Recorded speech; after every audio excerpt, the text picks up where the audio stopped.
अब हमारे पास थ्योरम 7.6 है कि let X D and Y D star be two metric spaces and F be a function of X into Y, then F is continuous if and only if F inverse G is open in X whenever G is open in Y.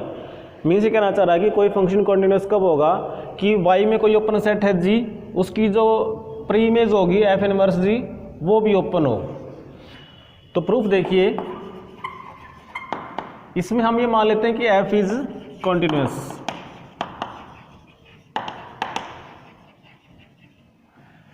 और जी ले लेते हैं open set in Y and let G be an open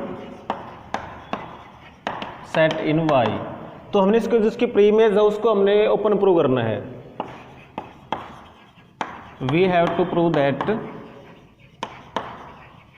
कि F inverse G is open in X. तो पहले तो आप देखिए, अगर by chance F inverse G equal to 5 हो जाए, मीन्स ये एम्प्टी हो, तो देन एम्प्टी तो ओपन होता है, तो ये आपके पास आ गया ओपन, इज ओपन। तो इसलिए हम क्या लेते हैं कि ये आपके पास 5 नहीं है, और 5 नहीं तो इसमें कुछ एलिमेंट्स हैं, और हम ले लेते हैं let A is arbitrary element of F inverse जी।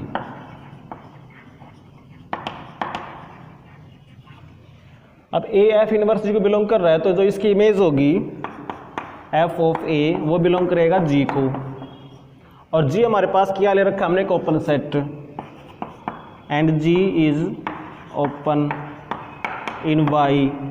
तो it means G is a neighbourhood of F of A, it means there exists an open sphere centered on f of a which is contained in G, therefore there exists open sphere,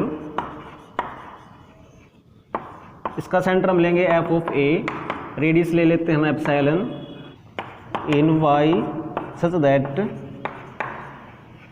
कि ये open sphere क्या होगा, subset of G। अब हमें दे रखा है कि जो f है वो कंटिन्यूअस है,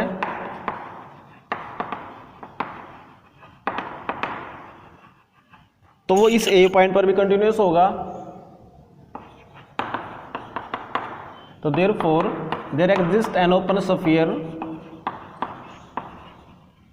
एस ए डेल्टा ले लेते हैं, मीन्स ये जो स्फीयर है वो G में है जो कि y का सबसेट है, तो इसके कोरस्पॉन्डिंग हमारे पास एक स्फीयर होगा एस ए डेल्टा जो कि सबसेट होगा x का, सच दैट कि जो इसकी इमेज आएगी f of S A delta will be subset of S F A epsilon.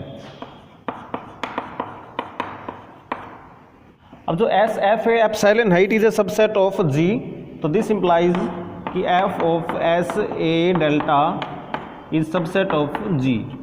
अगर हम f इनवर्स कर देंगे तो हमारे पास क्या आएगा फिर, S A delta is a subset of f inverse G। तो देखिए हमने f इनवर्स G में एक ओपन स्फीयर दिखा दिया which is centred on A, तो दिस शोज दैट कि f inverse G is a neighbourhood of A, f inverse G is a neighborhood of A, but A is arbitrary, belonging to f inverse G is arbitrary, so therefore f inverse G is open, तो ये open हो जाएगा। अब converse part prove करते हैं। इसमें हम क्या लेके चलेंगे कि if f inverse G is open in x whenever G is open in y, let f inverse G is open in x whenever G is open in y। Means G कोई आपके पास ओपन सेट है y में, तो उसकी जो pre image है वो भी ओपन है x में, ये हम मान के चल रहे हैं। तो हमें प्रूव क्या करना है, we have to prove that कि f is continuous.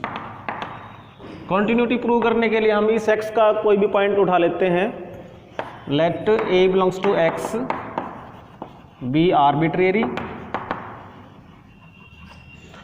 Therefore f of a is an element of Y. अब हम इस एफ ऑफ ए के ऊपर सेंटर्ड एक ओपन स्फीयर ले लेते हैं वाई में। Let S F A, radius ले लिया हमने epsilon, is any open sphere in Y. अब ये ओपन स्फीयर है तो ये ओपन सेट भी है। Since every open sphere is an open set, therefore S F A epsilon is an open set in Y. अब देखिए जो जिसमें जी के बारे में बता रखा था, जी कोई ओपन सेट है, उसकी जगह पे हमारे पास ये ओपन स्फीयर ये भी एक ओपन सेट है वाई में, तो इसकी जो प्रीमेज होगी वो ओपन आएगी एक्स में। तो देयरफॉर बाय अजम्पशन इसकी जो प्रीमेज होगी F inverse of S F A epsilon is open in X. अब ये सेट ओपन है, it means it is neighbourhood of all of its points. तो इसमें एक पॉइंट हमारे पास ए भी है। Now A belongs to F inverse S F A epsilon. ये जो सेट है ये इस ए का भी नेबरहुड होगा। तो therefore there exist an open sphere S A delta. इस पे सेंटर्ड स्फीयर ले लिया हमने, such that S A delta will be subset of F inverse of S F A epsilon। अब यहाँ से अगर हम इमेज लेते हैं F of S A delta will be subset of S F A epsilon। और देखिए जो डेफिनेशन ऑफ कंटिन्यूटी है वहाँ से क्या दिखाई दे रहा है कि इस स्फीयर के लिए हमारे पास एक ऐसा स्फीयर आया एक्स में जिसकी इमेज इसका सबसेट है। तो therefore by definition F is continuous at A. तो ये ए पे कंटिन्यूअस हो गया, बट ए इज आर्बिट्रेरी।